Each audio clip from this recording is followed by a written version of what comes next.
안녕하세요. 처치곤란 여러분. 오늘도 온라인 예배에 오신 여러분들을 환영합니다. 예!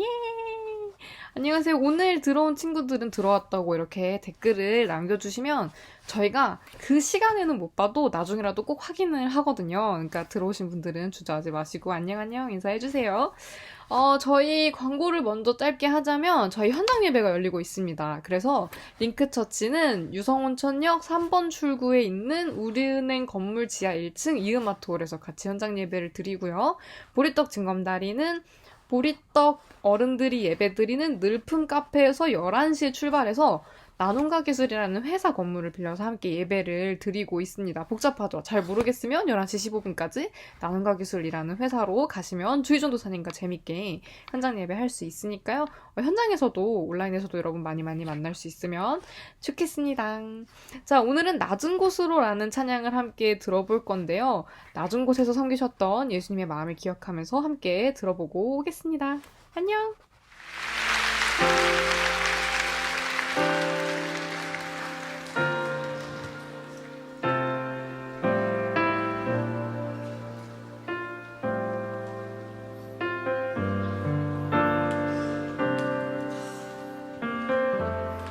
우리의 섬김이 더 낮은 곳으로 우리의 고백이 더 낮은 곳으로 쓰러져 있는 그들을 향해 당신이 그랬듯 더 낮은 곳으로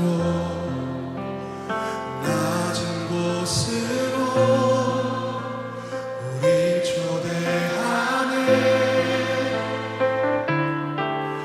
함께 가자고 말씀하시네. 우리도 예수 그 길을 따라 함께 가길 원하네.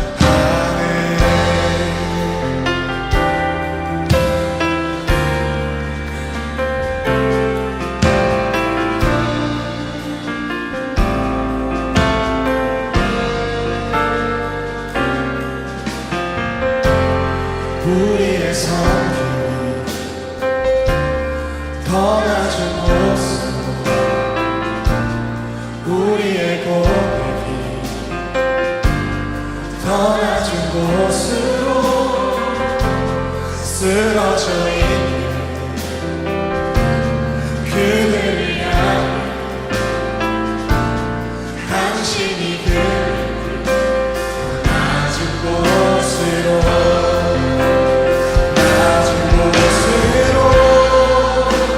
우릴 초대하네. 함께 가자고 말씀하시네. 우리도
계속해서 고백합니다. 하나님 우리와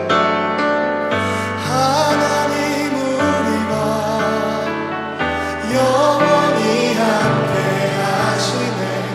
꿈 없는 우리에게 그 나라 보여주시네. 연약한 자들의 친구가 되어주시고 힘없는 우리의 인생을 위로하시네. 하나님 우리와 영원히 함께 하시네.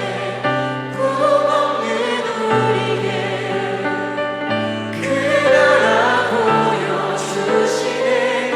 연약한 자들의 친구가 되어주시고 힘없는 우리의 인생을 위로하시네.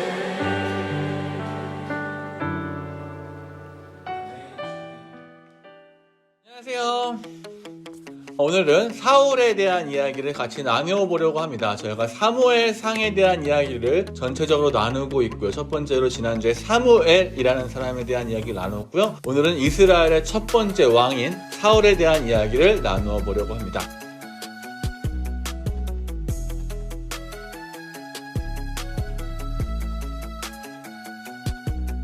이스라엘의 백성들은 사무엘의 죽음을 앞두고 왕이 필요하다고 울부짖었습니다. 하지만 이스라엘이라는 나라에 왕은 없지 않았습니다. 이스라엘의 왕은 분명히 존재했어요. 그것은 바로 누구냐면 하나님이었습니다. 하나님이 통치하는 나라의 백성으로서의 존재가 이스라엘 사람이었는데 이들은 왕이 존재하지 않기 때문에 왕이 필요하다라고 이야기를 합니다. 사사기에 계속 반복되어지는 이야기가 무엇이냐면 이때 왕이 없으므로 자신의 수견에 옳은 대로 행하였다. 그래서 이 모든 혼란들이 발생하였다라고 이야기를 하지만 실제로 왕이라는 사람이 없는 것이 아니라 왕이신 하나님을 이들이 섬기지 않았다는 것이 바로 이 사사기의 핵심이었습니다. 이스라엘 사람들은 눈에 보이지 않는 하나님이 아닌 눈에 보이는 사람으로서의 왕을 필요하다라고 이야기했습니다. 왜냐하면 이들은 강한 나라가 되고 싶었거든요. 이들은 힘이 있는 사람들이 되고 싶었습니다. 그 전까지의 이스라엘 백성들은 12지파가 나뉘어져서 자신의 일을 계속하다가 왕국이 되어가는 다른 나라들을 많이 봤을 거예요. 왕국이라는 것은 무엇이냐? 왕이 존재하고 상비군, 즉 계속 군인들이 있었던 것이죠. 그래서 그 군인들을 통하여서 나라를 지키고 군인들을 통하여서 나라를 빼앗고 이런 힘 있는 나라들을 보았는데 이스라엘 사람들은 평소에 농사만 짓다가 어떤 일이 발생하면 그때서야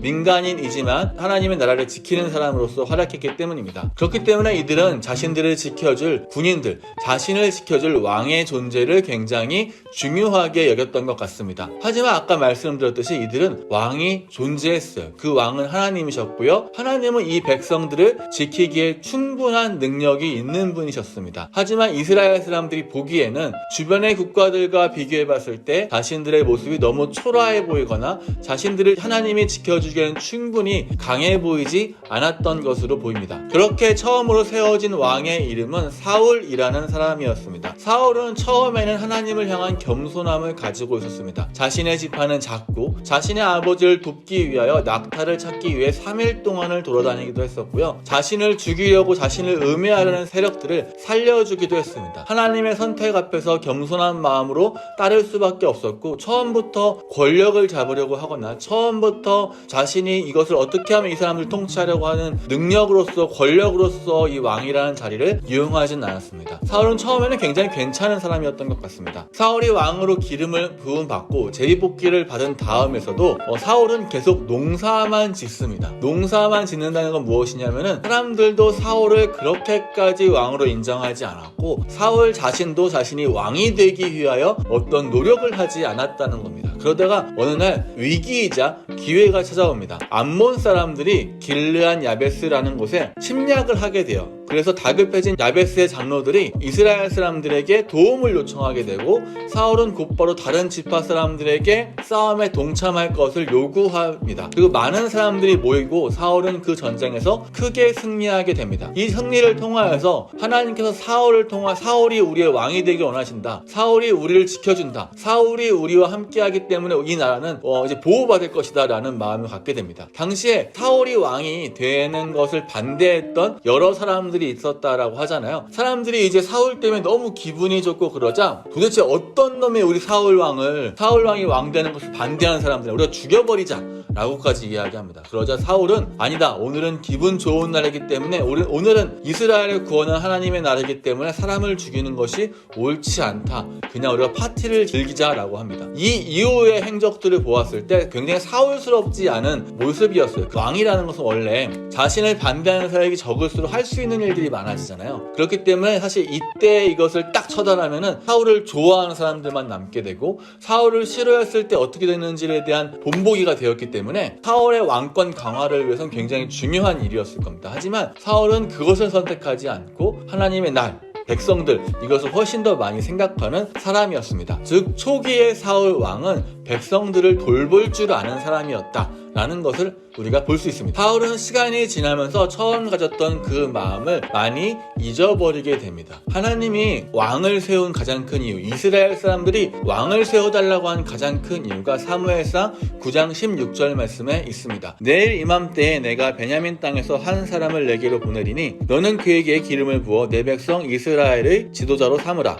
그가 내 백성을 블레셋 사람들의 손에서 구원하리라. 내 백성의 부르짖음이 내게 상달되었으므로 내가 그들을 돌보아노라 하셨더니 사울이 이스라엘을 다스린 지 2년째 되던 해에 이스라엘과 블레셋은 전쟁을 치르게 됩니다. 둘 다 진을 치게 되고요. 둘이 이렇게 보는데 블레셋의 군대는 너무 많은 거예요. 2만 명이었나? 그렇고 굉장히 많았고요. 이스라엘 군대는 3,000명이었나 굉장히 적은, 블레셋 군인에 비해서는 굉장히 적은 사람들만 모이게 됩니다. 아까 잠깐 말씀드렸듯이 이스라엘 사람들은 상비군이 그렇게 잘 되어 있진 않았거든요. 항상 군인인 사람들이 있었던 것은 아니었어요. 근데 블레셋은 그렇지 않았거든요. 항상 군인의 존재가 있었고 군인이 가장 좋은 직업이었습니다. 그렇기 때문에 이게 싸우면은 당연히 상대가 안 되겠죠. 그러다 보니까 사람 수도 적고 힘도 없는 이 이스라엘 사람들이 한 명, 두 명씩 도망가기 시작합니다. 이미 굉장히 적은데 블레셋 군대에 비해서 굉장히 적은 수인데도 불구하고 사람들이 계속 빠져나가자 이 사울이 굉장히 마음이 어려웠던 것 같습니다. 그래서 이 전쟁은 하나님께서 우리에게 주신 전쟁이다. 이 전쟁에서 우리가 승리할 것이다 라는 확신을 사람들에게 주고 싶었던 것 같아요. 하나님이 이스라엘과 함께 하신다는 것을 보여주어야 하는데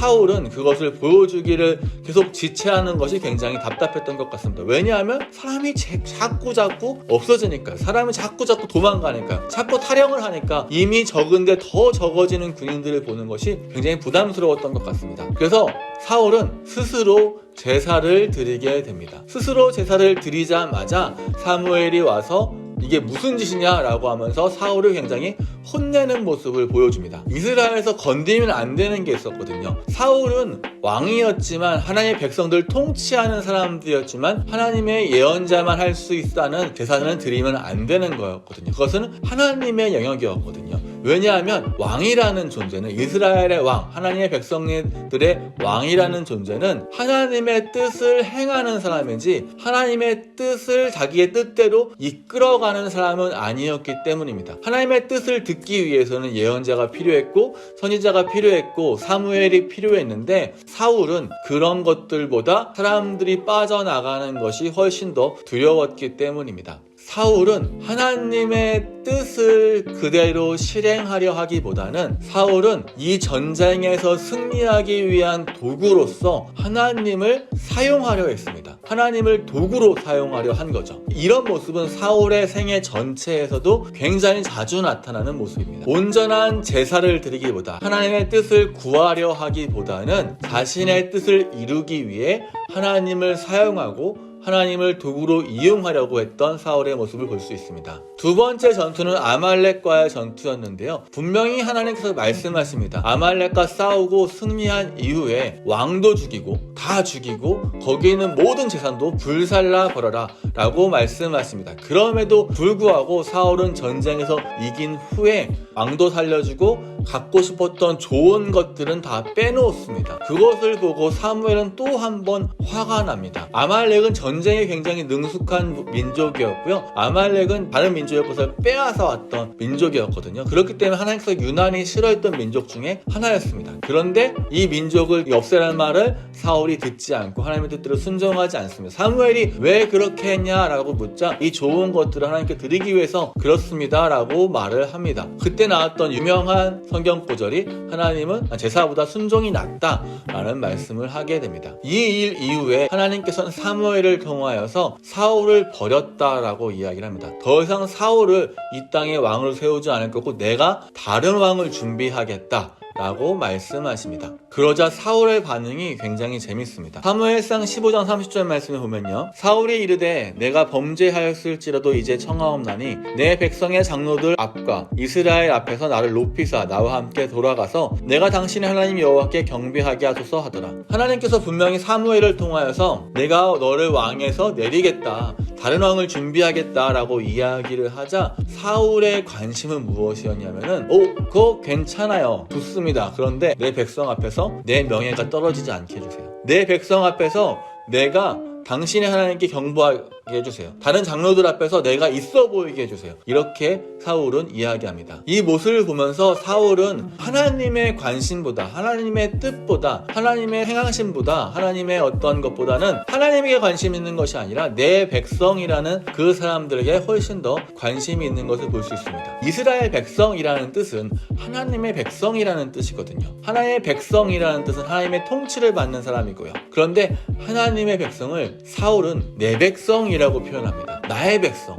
하나님의 백성이 나의 백성이 되는 순간입니다. 이 수많은 세월이 지나면서 사울은 하나님의 백성을 자신의 백성으로 만들기 시작했고 이 백성이 하나님의 뜻을 찾으려고 하게끔 나아가기보다는 이 백성들이 자신의 마음대로 자신을 칭찬하게끔 자신이 찬양받게끔 하기 위해서 이 왕의 일을 했다는 것을 우리가 볼 수 있습니다. 그 이후에 사무엘은 사울왕의 눈을 피해 다윗에게 기름을 붓게 됩니다. 그리고 그 다음에 다윗 왕이 세워지죠. 다윗은 기름 부음을 받은 이후에 골리앗과의 전투 여러 가지가 있지만 그 일 이후에 다윗은 사울의 군인이 됩니다. 군대 장관이 돼요. 그랬는데 사람들이 이 다윗이 굉장히 싸움을 잘하고 전쟁에서 항상 승리하자 사울이 죽인 사람은 천천히고 다윗이 죽인 사람은 만만이다 라고 하면서 노래를 부르기 시작합니다. 이것에 대해서 또한 사울은 굉장히 분노해요. 사울이 분노하게 되고요. 다윗에게 창을 던지고 다윗은 평생을 사울에게서 도망 다니게 됩니다. 사울의 질투 때문에 백성들이 자신보다 다윗을 더 좋아했기 때문에 사람들이 자신보다 다윗을 더 찬양했기 때문에 사울은 평생 다윗을 쫓아다니는 삶만 살게 됩니다. 사울은 인생의 전체에서 더 이상 자신의 백성들, 블레셋과의 싸움, 하나님과의 관계 이런 것에 관심을 갖는 것이 아니라 어떻게 하면 다윗을 죽일까? 어떻게 하면 내가 갖고 있는 이 왕위를 유지할 수 있을까에 대한 관심만 갖게 됩니다. 오늘 말씀을 통해서 우리가 함께 나누고 싶은 것은 무엇이냐면은 하나님은 자신이 도구화되기를 원하지 않는다는 겁니다. 저는 제가 화가 나는 때가 언제냐면은 누가 나를 이용해 먹으려고 할 때 사실 제일 화가 나거든요. 내가 스스로 이용당하는 건 괜찮은데 내가 스스로 사랑하기 때문에 희생하는 건 괜찮은데 내가 희생하는 것을 요구하고 이용해 먹음으로써 내가 도구화되는 게 굉장히 저는 화가 나더라고요. 하나님도 마찬가지였을 것 같아요. 사울이 하나님을 이용하기 시작합니다. 하나님을 이용해서 전투에서 승리하려고 하고요. 하나님을 이용해서 백성들의 찬양을 받으려고 하고요. 하나님을 이용해서 하나님의 백성을 내 백성으로 만들려고 합니다. 이때부터 하나님과의 관계가 삐그덕대기 시작하는 거죠. 반면에 다음에 배우게 될 다윗은 자신의 상황과 자신의 처지와 자신의 모습이 어떠하든지 항상 하나님에게 집중하는 모습을 보여주게 됩니다. 그것이 사울과 다윗의 가장 큰 차이라고 할 수 있을 것 같습니다. 사무엘상의 이야기는 간단하게 이야기하면 누가 왕이냐라는 것에 대한 이야기를 합니다. 사울은 자신이 왕이 되기 원했어요. 자신이 이스라엘 백성들의 왕이 되기 원했습니다. 자신이 왕이 되기 위하여 하나님을 이용하려고 했습니다. 하지만 다윗은 조금 달랐어요. 다윗은 하나님을 이용하려고 한 것이 아니라 그냥 하나님 자체가 목적이 되거든요. 하나님과 함께하는 것, 하나님과 가까이 있는 것 자체가 목적이 됩니다. 우리도 마찬가지인 것 같아요. 우리도 크리스천이고 하나님을 믿는 백성으로서 우리 삶의 왕은 진짜 누구일까요? 우리 삶의 왕은 하나님이신가요? 아니면 나인가요? 내가 왕이 되기 위해서 하나님을 이용해 먹고 있지는 않나요? 하나님의 은혜로 내가 왕이 되었는데, 하나님의 은혜로 내가 왕 같은 제사장이 되었는데, 하나님의 은혜로 내가 죄에서 구원받았는데 내가 그것을 누리는 것을 넘어서 하나님을 이용하고 있는 것은 아닌지 한 번쯤 돌아보았으면 좋겠습니다. 우리의 삶이 어쩌면 그럴 때도 있겠죠. 사울처럼 그렇게 넘어지는 순간들도 있을 거예요. 그러나 우리가 명심해야 될 것은 언제든지 우리가 다시 돌아온다면, 언제든지 다시 하나님께 무릎 꿇는다면, 언제든지 우리가 가고 있던 그 방향에서 턴해서 다시 하나님을 바라보게 된다면 하나님은 우리를 향한 그 계획을 계속 유지하시고 용서하시고 우리와 함께하기 원하신다는 것을 기억했으면 좋겠습니다. 사울은 그 기회를 계속 하나님께서 주심에도 불구하고 그 기회를 계속 놓치게 되는 안타까운 상황들이 굉장히 성경에 많이 나오거든요. 우리는 그 기회를 회개의 기회로 다시 하나님을 바라볼 수 있는 기회로 삼을 수 있는 처치고란 친구들 되었으면 좋겠습니다. 다음 시간에 만나요. 안녕.